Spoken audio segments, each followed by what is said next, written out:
Hi friends, welcome to Kayu Selva's lifestyle. இன்றைக்கி நம்ம பானிபூரி மசாலாவுக்கு குழம்பு எப்படி செய்கிறதுன்னு பார்க்கலாம் வாங்க. அதுக்கு பச்சை பட்டாணி, நிலக்கடலை, அடுத்து மக்காச்சோளம் எடுத்திருக்கேன். இப்போ பச்சை பட்டாணியும் நிலக்கடலையும் நம்ம ஓவர் நைட் சோக் பண்ணி வச்சுருக்கோம். அப்போ அது கூட ஒரு சொம்பு தண்ணி, உப்பு சேர்த்து இப்போ நம்ம வேக வச்சு எடுத்துக்கணும். அதுக்கு குக்கர் மூடி போட்டு ஸ்டவ் ஆன் பண்ணி நான் 3 விசில் வரலும் நான் வச்சுருக்கேன். அடுத்து இதுக்கு என்னென்ன தேவை அப்படிங்கிறது பார்த்துக்கலாம்.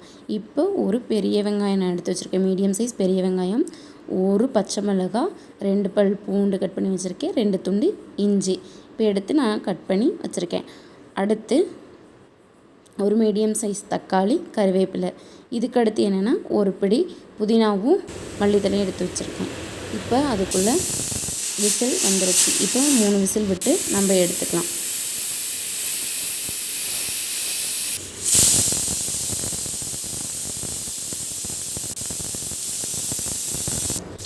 அடுத்து கடாயில் 2 டேபிள் ஸ்பூன் எண்ணெய் ஊற்றிட்டு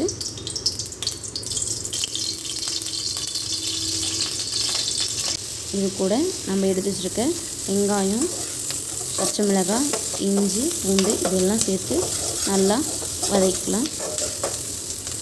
வதக்கிட்டு இது கூட கருவேப்பிலை சேர்த்துக்கலாம். கருவேப்பிலை சேர்த்து கொஞ்சம் கலர் மாறி வர வரலும் நல்லா வதக்கி எடுத்துக்கலாம்.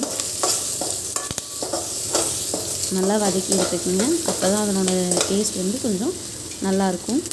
இப்போ இது கூட நம்ம நறுக்கி வச்சுருக்க தக்காளி சேர்த்துக்கலாம். தக்காளி சேர்த்தாச்சு. இதையும் நல்லா சேர்த்து நல்லா வதக்கி விட்டுக்குங்க. இது கூட உப்பு கொஞ்சமாக சேர்த்துக்கலாம். தேவையான அளவு உங்களுக்கு எவ்வளோ தேவையோ அது சேர்த்துக்கலாம். சேர்த்துட்டு இதையும் நல்லா கிளறி விட்டுருங்க. நல்லா வதங்கி வரணும்.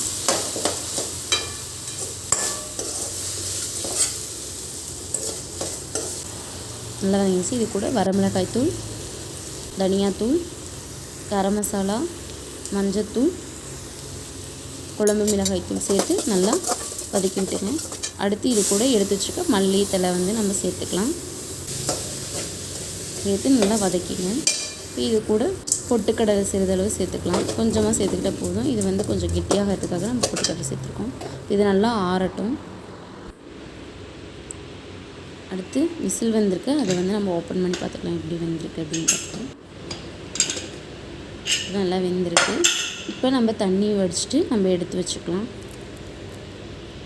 தண்ணி வடிச்சிட்டு எடுத்து வச்சாச்சு. அடுத்து இது கூடவே நான் 2 உருளைக்கிழங்கும் சேர்த்து வேக வச்சு எடுத்து வச்சுருக்கேன்.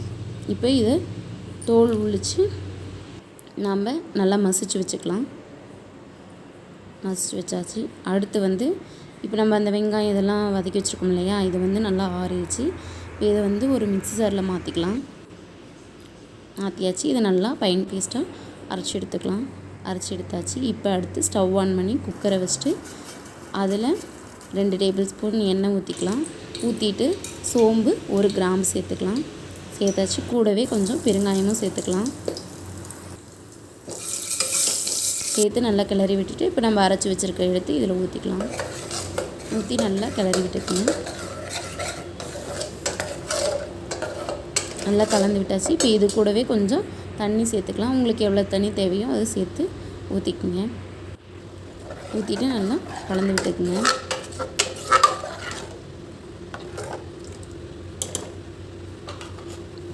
அடுத்து நம்ம மசிச்சு வச்சுருக்கோம் இல்லையா, அந்த உருளைக்கிழங்கு எடுத்து கொஞ்சமாக போட்டு நல்லா கலந்து விட்டு வச்சுக்கலாம். நல்லா கலந்து எடுத்துக்கோங்க. இப்போ இது கூட நம்ம வேக வச்சு எடுத்து வச்சுருக்க நிலக்கடலை, பச்சை பட்டாணி, மக்காச்சோளம் இதெல்லாம் சேர்ந்து நல்லா கலக்கி விட்டுருங்க. அடுத்து மறுபடியும் இது ஒரு விசில் வரலும் நம்ம வச்சிடலாம். இப்போ ஒரு விசில் வந்துருச்சு. இப்போ அது ரசம் பானி தேவையில்லையா, அதுக்கு நம்ம ரெடி பண்ணிக்கலாம். இது ஆல்ரெடி நான் வீடியோ போஸ்ட் பண்ணியிருக்கேன், அதை நீங்கள் பார்த்துக்கணும். இப்போ விசில் வந்துருச்சு, ஆறிடுச்சு. இப்போ குழம்பு ரெடி. உண்மையாகவே இதனோட வாசம் வந்து ரொம்ப நல்லா இருக்குது. நீங்கள் வீட்டில் கண்டிப்பாக செஞ்சு பாருங்கள். எல்லாத்துக்குமே ரொம்ப பிடிக்கும்.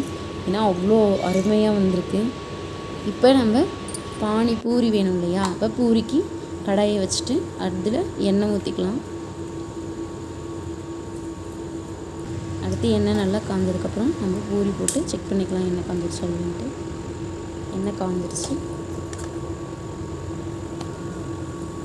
இது வந்து ரெடிமேடு பூரி தான், நாங்கள் வந்து டிமார்ட்டில் வாங்கியிருந்தோம். இப்போ எல்லாமே பொரித்து எடுத்து வச்சுக்கலாம். உங்களுக்கு எவ்வளோ தேவையோ அதுக்கு தேவையான அளவுக்கு நீங்கள் பொரிச்சு எடுத்து வச்சுக்கோங்க.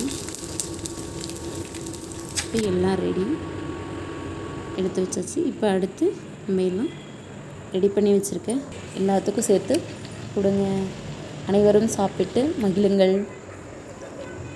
உண்மையாகவே டேஸ்ட் ரொம்ப நல்லா இருக்குது.